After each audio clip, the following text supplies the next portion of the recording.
यूं तो एस्टेब्लिशमेंट की जानिब से अक्सर ये कहा जाता है कि उनका सियासत में कोई किरदार नहीं, सियासतदान अपने मामलात खुद देखें। लेकिन अब की बार एक वाज़ेह पैगाम आया है कि एस्टेब्लिशमेंट पीटीआई या किसी और सियासी जमात से कोई बात नहीं करेगी।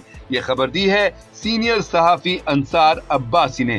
ज़राए को कोट करते हुए अंसार अब्बासी कहते हैं कि एस्टेब्लिशमेंट का मौक़िफ़ दो टोक है कि सियासी बातचीत करना सियासी जमातों का काम है, वो मुज़ाकरात करें, रियायत दें और लें। अंसार अब्बासी ने कहा कि जब उन्होंने पीटीआई और मिलिट्री एस्टेब्लिशमेंट के दरमियान मुमकिना डील के हवाले से जारी क़यास आराइयों के मुतालिक सवाल किया तो ज़राए ने बताया कि एस्टेब्लिशमेंट का ऐसे किसी मामले से कोई लेना देना नहीं। साथ में ज़राए ने अंसार अब्बासी को ये भी बताया कि रवा साल मई में DGISPR लेफ्टिनेंट जनरल अहमद शरीफ की प्रेस कॉन्फ्रेंस में एस्टेब्लिशमेंट ने अपनी पोजीशन वाज़ेह कर दी थी। अंसार अब्बासी के सोर्स ने उन्हें बताया कि इंतशार पसंद गिरोह के लिए वाहिद रास्ता ये है कि वो कौम से मुआफी मांगे और नफरत की सियासत छोड़कर तामीरी सियासत का वादा करे। एस्टेब्लिशमेंट को इस मामले में मुलव्विस करना मुनासिब नहीं। अंसार अब्बासी कहते हैं कि दिफाई ज़राए से बात करके उन्हें ये मालूम होता है कि अगर इमरान खान और पीटीआई कोई रिलीफ या रियायत चाहते हैं